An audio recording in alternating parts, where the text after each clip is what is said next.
ब्रह्मरुद्रा अमृतोरे निरंतरस्तु तेजोवायुधामयं यतस्तु सर्वभूषणा दानासेन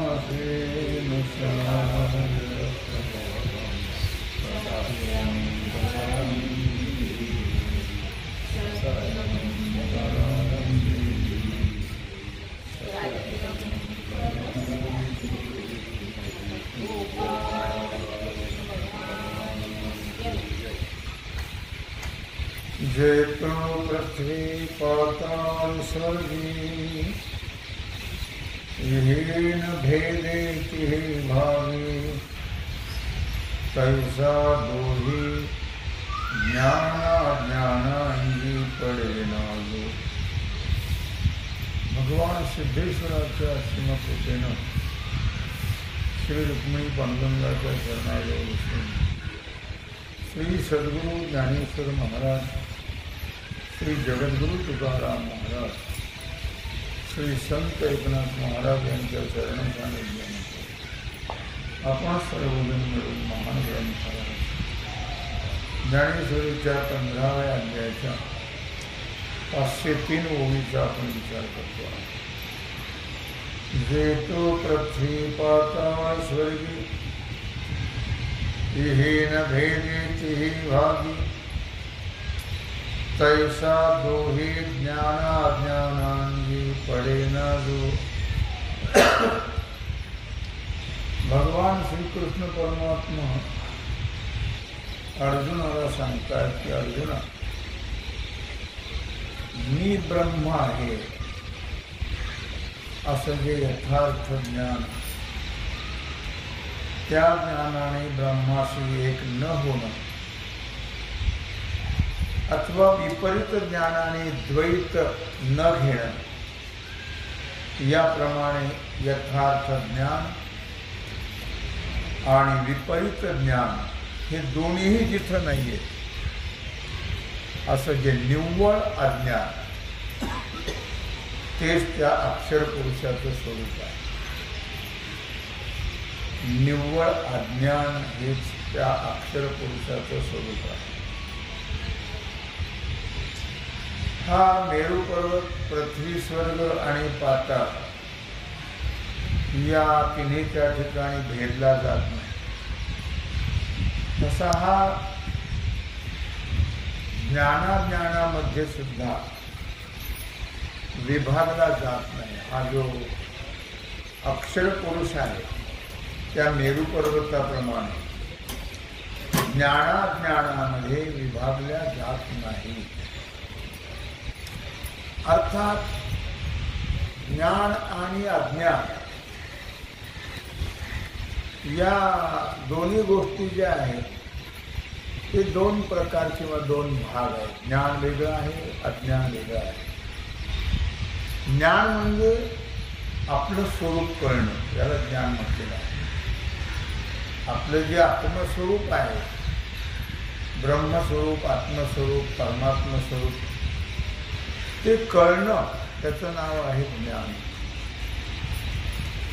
आणि याच्या विपरीत जे ज्ञान आहे ते कोणतं विपरीत ज्ञान आहे? संसाराला सत्य मानणं किंवा मी परमात्मा स्वरूप नाही, हे विपरीत ज्ञान आहे। या ठिकाणी त्याचा संबंध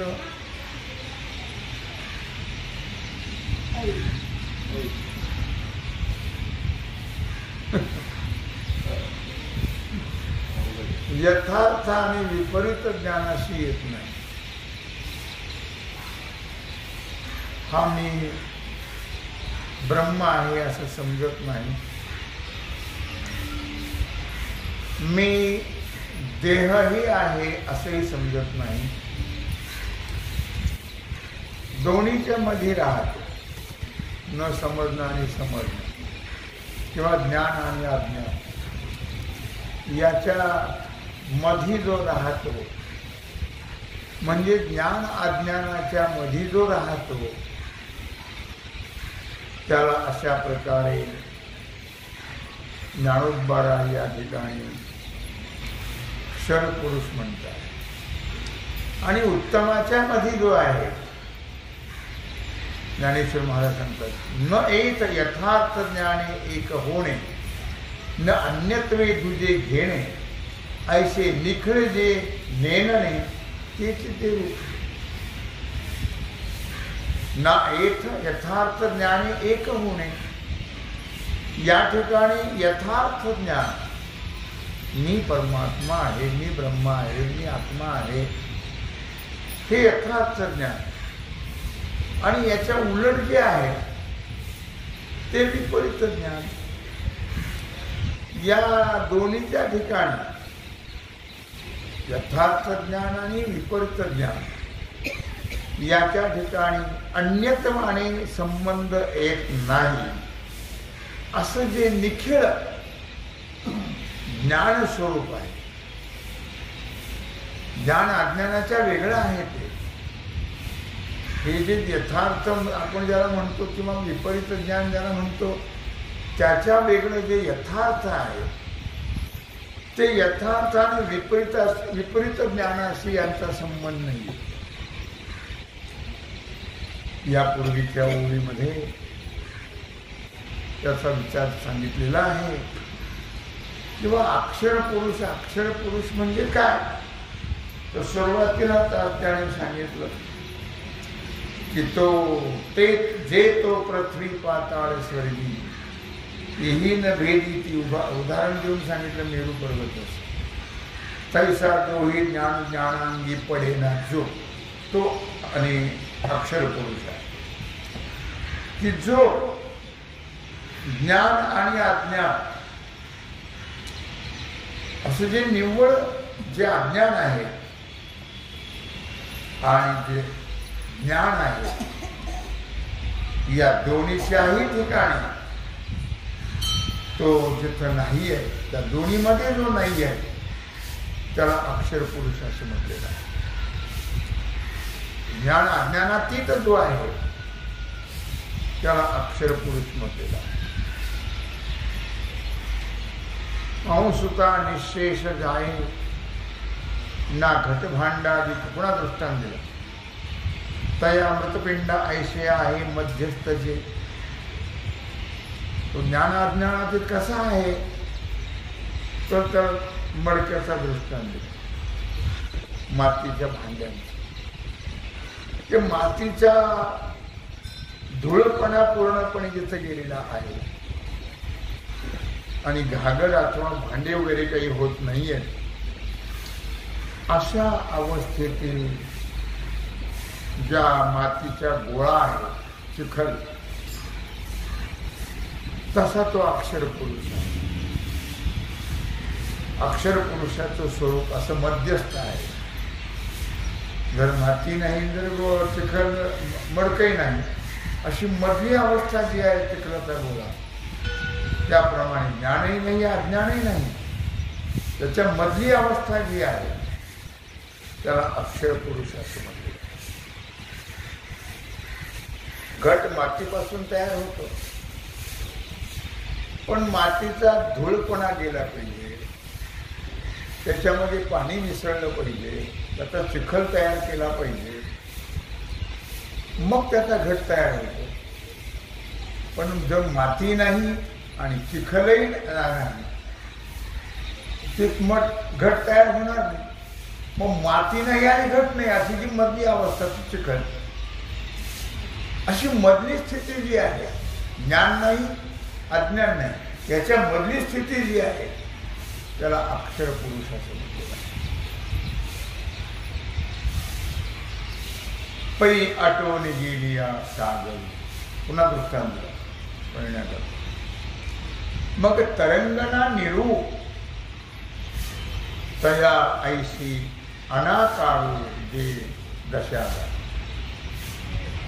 समुद्र आटल्यानंतर मग लाटाही नाही तर पाणी नाही, दोन्ही नाही. तशी जी आकाररहित अवस्था आहे, तसं पाणी नाही, लाटे नाही, मडके नाही, माती नाही, अशी जी मधली स्थिती आहे त्याला अक्षर पुरुष असं म्हटलेलं आहे. समुद्र आटल्यानंतर तिथं पाणी राहत नाही, पाणी नसल्यानंतर लाटाही नसतात, काही शिल्लक राहत नाही. मग लाटा आणि पाणी, पाणी जर आटलं समजा तर लाटा आणि पाण्याचा प्रश्न निर्माण होत नाही. माग क्षरपुरुषाचा विचार सांगत असताना एक दृष्टांत सांगितलं होतं. का खळाळू मोटका शोषे आणि चंद्रिका ती सरशीच भ्रमशी, तैसा उपाधी न दिसे उपाधिको, उपाधीनाशी न दिसे उपाधिको. 499 ओवी या सांगायची. किंवा का खळाळू मोटका शोषे, खळखळ खळखळ पाणी वाहत असलं की त्या चंद्राचं प्रतिबिंबही वाहिल्यासारखं दिसतं. पण ते पाणी नाही, खळखळही नाही, तर त्या चंद्राचं प्रतिबिंब दिसेल का? दिसणार नाही. काय तया आईशी अनाकारू, या ठिकाणी विशेष शब्द वापरलेला आहे.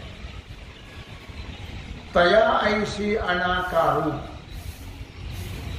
जया दशागा, अशी जी स्थिती आहे.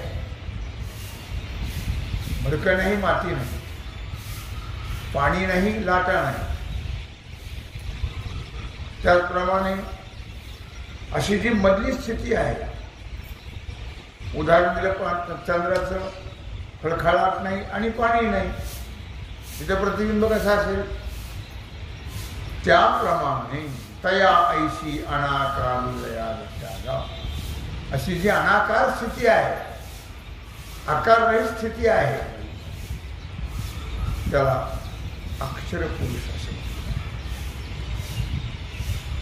या दृष्टांताचा विचार जर केला, तरंगणा निरूप, पाणी नाही, लाटा नाही, म्हणजे मधल्या अवस्थेमध्ये अडकलेला जो आहे. पार्था जागणे तरी बुडे परी स्वप्नाचे काही न मांडले. पुन्हा दृष्टांत, तैशी निद्रे सांगळे निहाळले, की अर्जुना जागणे तरी बुडे परी स्वप्नाचे काही न मांडले. ज्या ठिकाणी जागणं संपलेलं आहे, जागणं संपल्याचा अर्थ तिथं झोप आहे,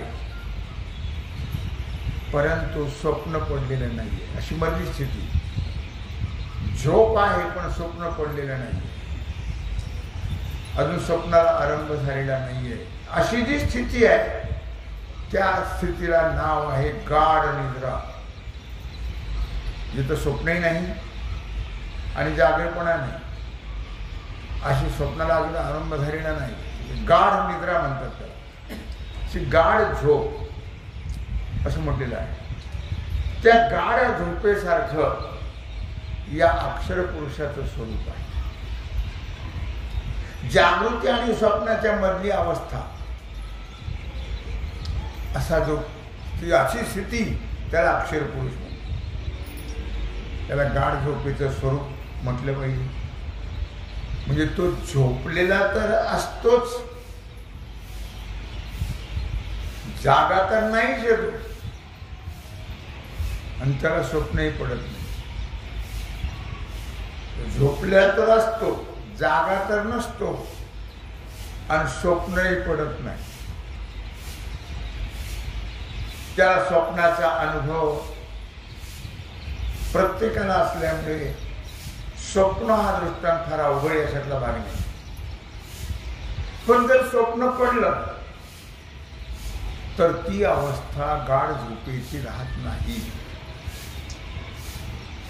त्याला गाढ झोप म्हटल्या जात नाही. स्वप्न पडलं तर गाढ झोप म्हटल्या जात नाही.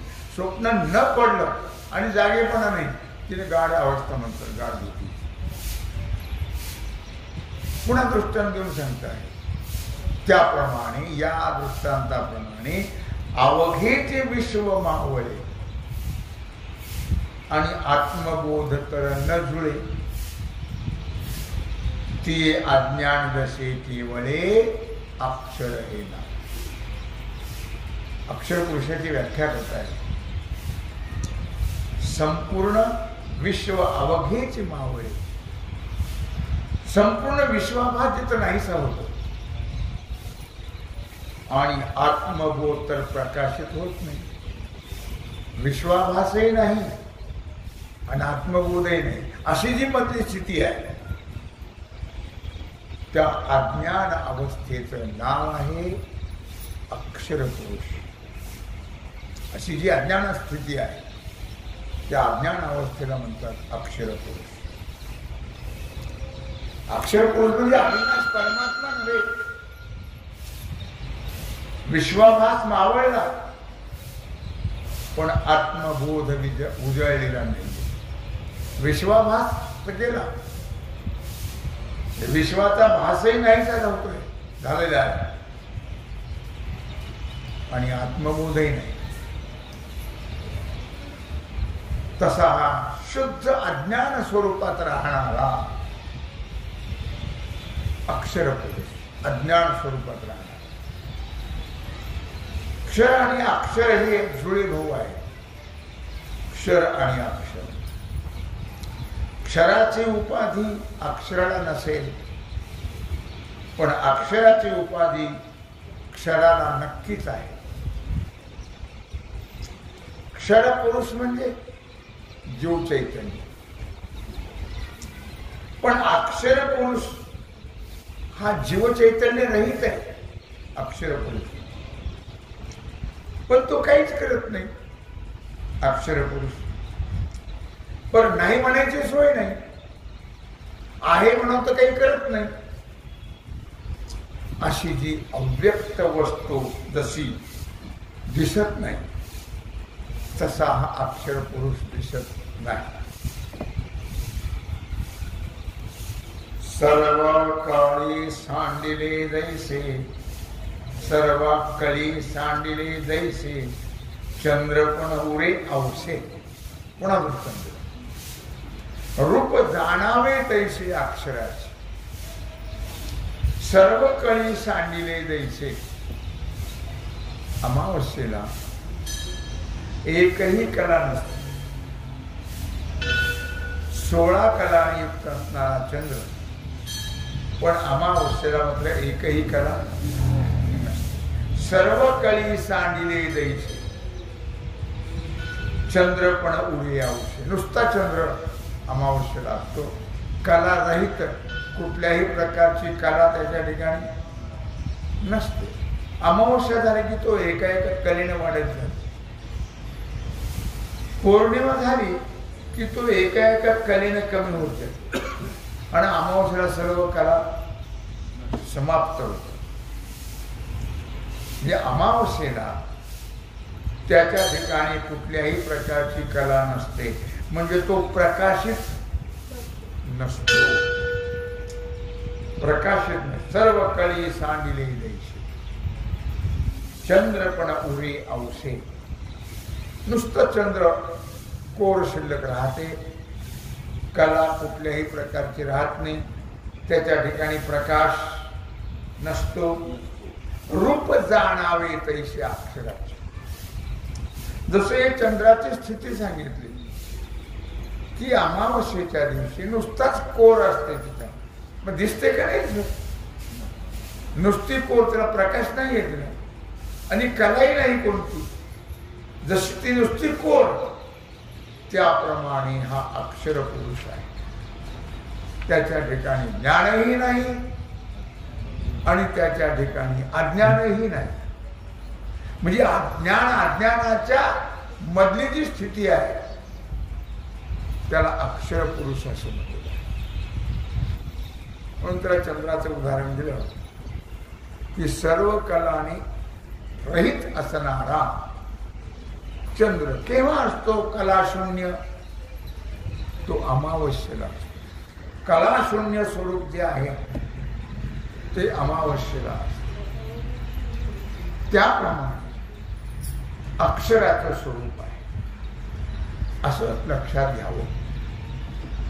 अमावस्या चंद्राचा दृष्टांत देतात या ठिकाणी. अमावस्या चंद्र ही कलारहित असतो. मी तुम्हाला सांगितलं की अमावस्या झाली की तो प्रतिपदेपासून एका एका कलेनं वाढत जातो आणि पौर्णिमेला तो पूर्ण होतो. पौर्णिमा संपली की तो एका एका कलेने कमी होत जातो आणि अमावस्येला त्याच्या पूर्ण कला नष्ट होतो. म्हणजे त्याला कुठल्याही प्रकारचा प्रकाश राहत हो नाही. तो निस्तेज होतो. निस्तेज कला म्हणजे तेज. अमावस्या झाली की तो थोडसे त्याचं तेज कला म्हणजे तेज वाढत वाढत वाढत वाढत पौर्णिमेला पूर्ण होतो. पौर्णिमा झाली की तो तेज कमी कमी कमी कमी होत अमावस्याला काहीच राहत नाही. तो निस्तेज होतो अमावस्या. आकाशात दिसतच नाही. पण दृश्य रूपामध्ये किंवा प्रकाश रूपात तो दिसतही नाही आणि प्रकाशही नाही. त्याला कला नसल्यामुळे तेज नसल्यामुळे तो अमावस्येला दिसतही नाही आणि प्रकाश रूपातही नाही. म्हणजे त्याचा नाहीपणा सिद्ध होत नाही आणि आहेपणाही सिद्ध होत नाही. त्या चंद्राप्रमाणे हा जो पुरुष आहे याचा काहीच उपयोग नाही. दृश्य रूपामध्ये किंवा प्रकाश रूपामध्ये नाही आहे. नाहीपणाही सिद्ध होत नाही. नाही असंही म्हणता येत नाही आणि आहे असंही म्हणता येत नाही. गमतीचं आहे थोडंसं. शेवट अध्यायाच्या अक्षर पुरुषाचं वर्णन 15व्या अध्यायाच्या शेवटी त्यांनी केलेलं आहे. क्षरश्चा अक्षर एवच असं म्हणलं श्लोकामध्ये. माऊली जाणाराच असं सांगतायत ना तरी आवसे चंद्र गुढ. अमावस्येला चंद्र आहे पण दिसत नाही. त्याला तेज नाही. किंवा 12व्या अध्यायात सुद्धा म्हटलेलं आहे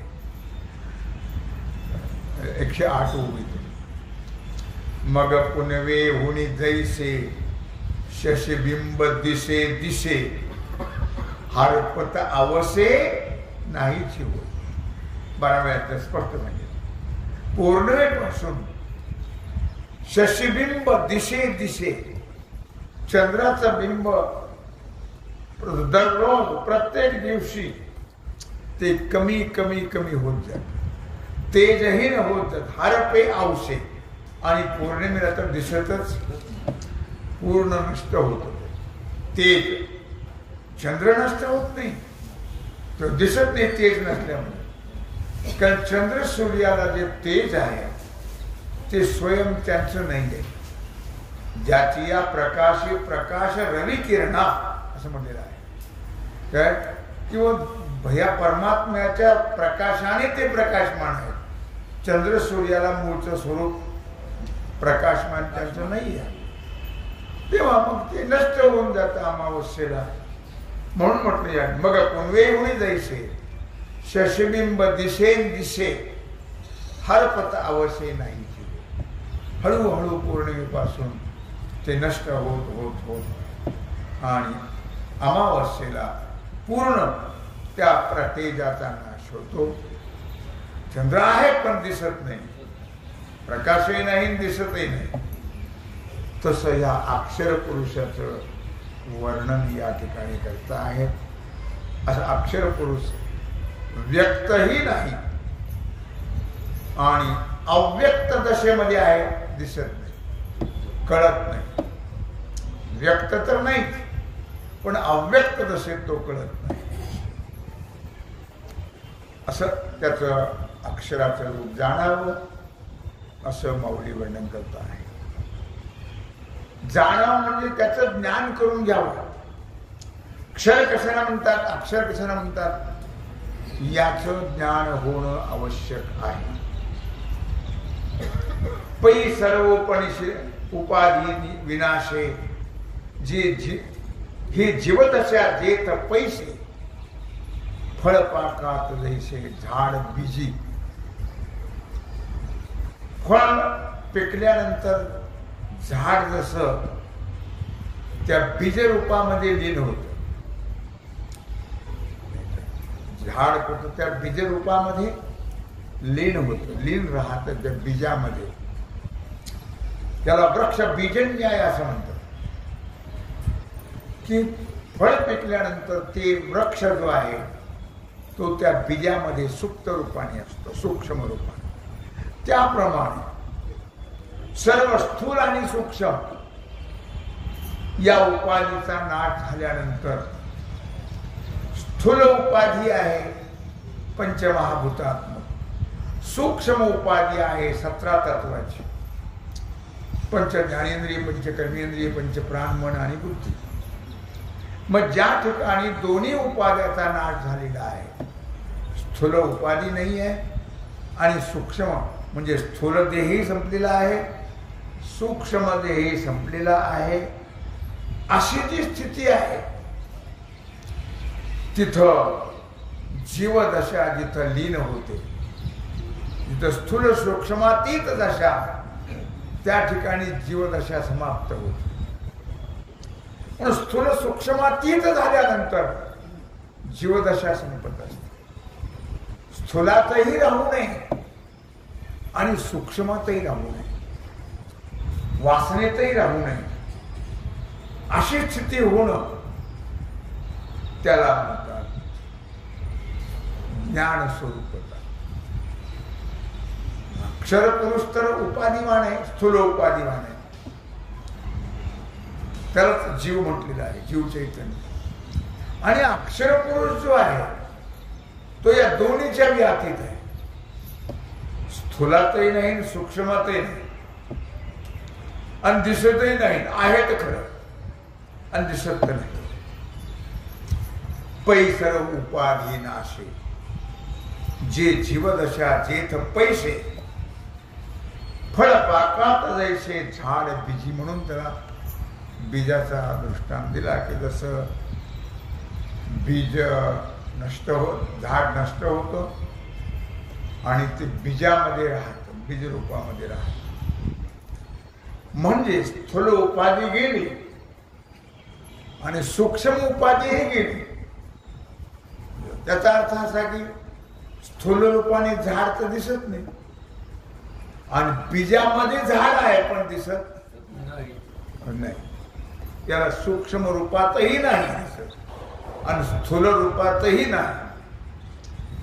अशी जी स्थिती आहे की जीवदशा समाप्त होते. जीवदशा जिथं समाप्त होते त्या रूपात येणं म्हणजे आपलं स्वरूप कळणं.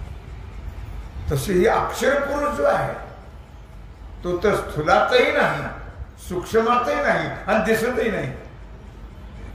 आपलं स्वरूप जे आहे ते स्थूल सूक्ष्माच्या अतीत आहे. ते स्थूलातही राहायला नको, सूक्ष्मातही राहायला नको. स्थूलात तर राहत नाहीच मनुष्य, जीव स्थूलात तर नाशच होतो. मग सूक्ष्मात राहायला नको, वासना रूपाने पुन्हा जन्म मरणाचं दुःख भोगावं. या दोन्हीच्याही पलीकडे जावं लागतं. तिथं स्थूलातही नाही आणि सूक्ष्मातही नाही अशी स्थिती जेव्हा प्राप्त होते तेव्हा त्याला मोक्ष स्थिती असं किंवा स्वरूप स्थिती असं म्हटलं जातं. पण हा अक्षर जो आहे तो स्थूलातही नाही, सूक्ष्मातही नाही. म्हणजे तो ज्ञानी आहे का? नाही. म्हणजे तो मोक्ष स्वरूप आहे का? नाही आहे. तो स्थूलात नाही, सूक्ष्मात नाही आणि दिसतही नाही. त्याला म्हणतात अक्षर. असं वर्णन या ठिकाणी अक्षराक्षराचं मौल्य दिलेलं आहे. तेव्हा झालेली सेवा भगवत चरणी समर्पित करून राहिला जो सेवेचा भाग आहे तो आपण उद्या पाहू. कुंडली